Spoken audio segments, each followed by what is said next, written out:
Hello there.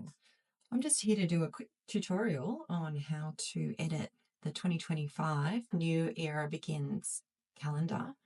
As you can see, all of the background collages are still there.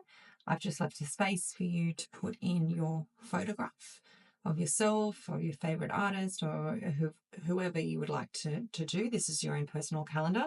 So put in your little furry friend if you like.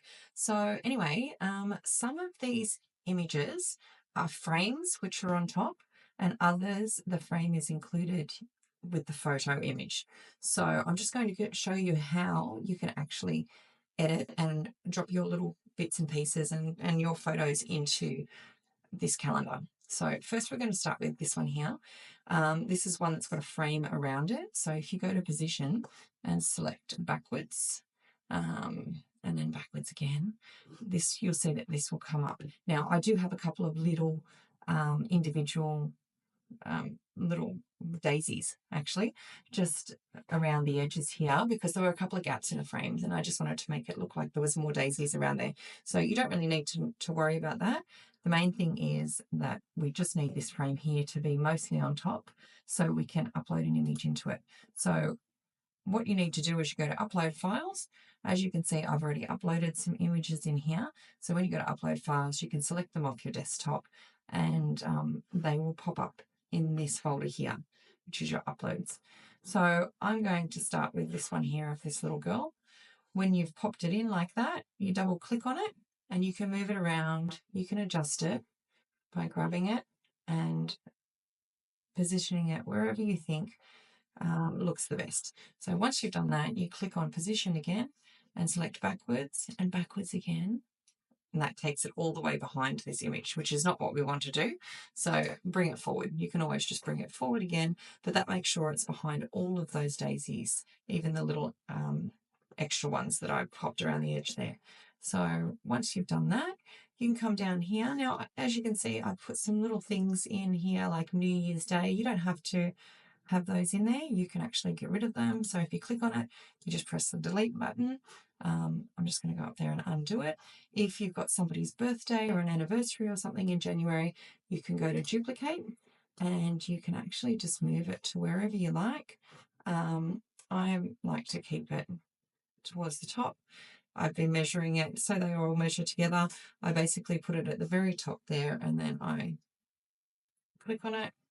Oops, click on it and then press the arrow down too, and that gives it a nice even space from the top. So then you can change it to, I don't know, Jenny's birthday, and then it's in the calendar. Okay, when we come down here to the second one, this is also one that has a frame over the top. So the same thing applies. You go to position, backward. So this comes forward and then go into your uploads folder, select your photo, double click on it to edit it within the frame, make it bigger, make it smaller. It won't go any smaller than the actual box, but once you've done that, click out of it and go to position and backwards once again, and it'll pop up behind the frame. Now, the same goes for this one here. It's another frame sitting on top. I'm going to bring you down to one that isn't a frame sitting on top. So this is actually, it's a picture box that has the frame on it already. So this one here, you don't need to do anything with the position.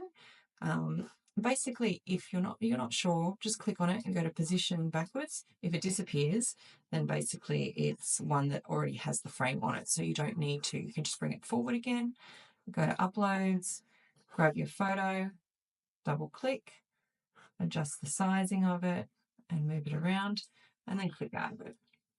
So you can continue doing that all through your calendar. Like I said, some of them, so this one here is another one. If I go to position backwards, it's going to disappear. So I bring it back forwards and then I can add in my photo that goes in there. So, okay, so this one's predominantly black and white. So if you want to add a filter to one of your images, so let's say that you don't want a color like this one, or if you do want a color like this one and you want to change the color or make it a little bit more vibrant, you can go here to click on edit. You go here to the filters and go to see all. And if you have a look, you can actually play with the vibrancy of some of these photos and change it to whatever suits the images around it, and change it to whether you want to make it a duotone, if you want to make it a little bit brighter, you can actually adjust these. And if you'll have a look here, you can also adjust the intensity of it. So you can have a little play around with that if you would really like to do that. But the reason I was showing you is because this one here is a black and white one. So let's say I choose this color image of this girl here and I put it in there. If I click on it and go to edit, I go to see all filters, and I can then go down here and choose like a black and white filter. Or you can change it to like a different newspaper style feel, classic, which makes it a little bit whiter. And again, you can change the intensity there. So let's just make it this filter here. Now, you can also, another one I could show you is, let's go down to this one here. This one needs to go backwards to bring this image box forward. So what I'm going to do now is upload this color photo of this little girl sleeping, and then I'm going to go and edit this. Now, this time I want it to have that sepia sort of color, similar to this typewriter here. So if I go to duotone instead of choosing one of the filters, if I go to duotone, I can actually pick a sepia or a classic duotone here, which gives you a little bit of a different look. Now you can also go into the shadows and highlights and change those colors specifically, so you can move them wherever you like in here.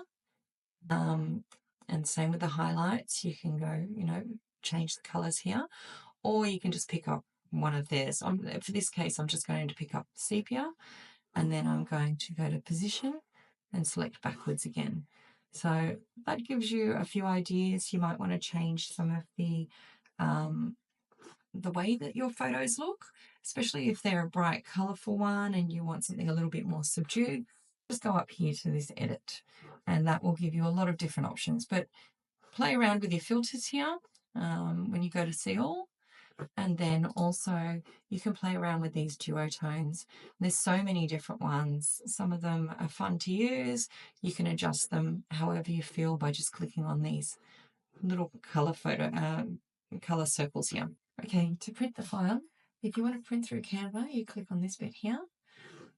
You select the amount of calendars, and if you have a look, it actually gives you a percentage off when you have more than one calendar.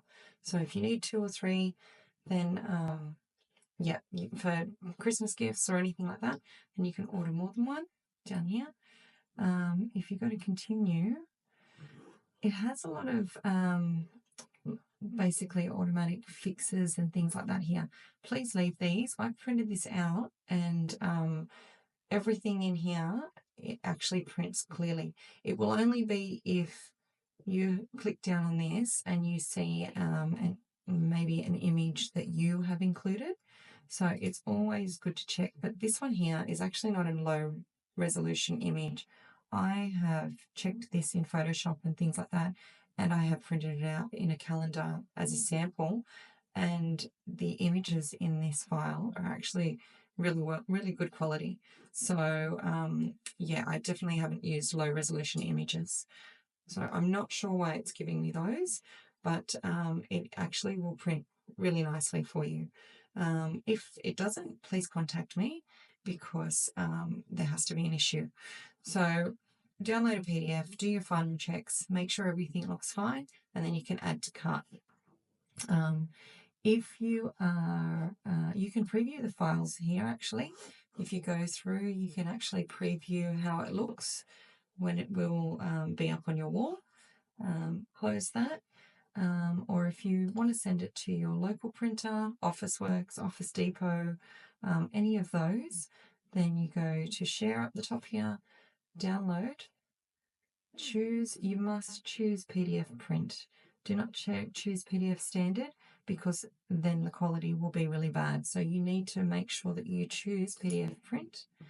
If you don't have the Pro version, you can use RGB. You just need to tell the printer that you have downloaded the file in RGB, and if they could convert it for you. It's really simple these days, and most printers will convert that for you.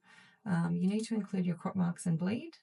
If I was taking it to Officeworks or Office Depot or somewhere like that, that just do on-the-spot printing for you and print one-offs, then you probably would need to do the crop marks and bleed. To be honest, they're better when you just print it out as a PDF and then they'll print it for you. Check with them. It's probably always good to check with them and ask how they would like the file. And if you need to add those crop marks and bleed, you just click that there and then download. So you can do, and that will download to your desktop, and then you can either email it. Usually the file's probably a little bit too big with all the images in it to email, so you might have to put it on a USB stick and take it in to the printer yourself. So that's probably the best way to get the file to your printer. If you have any other questions, please contact me. I'm always happy to help. My email is missgcreative@gmail.com, and I hope this tutorial has been helpful. Thanks for your time. Bye.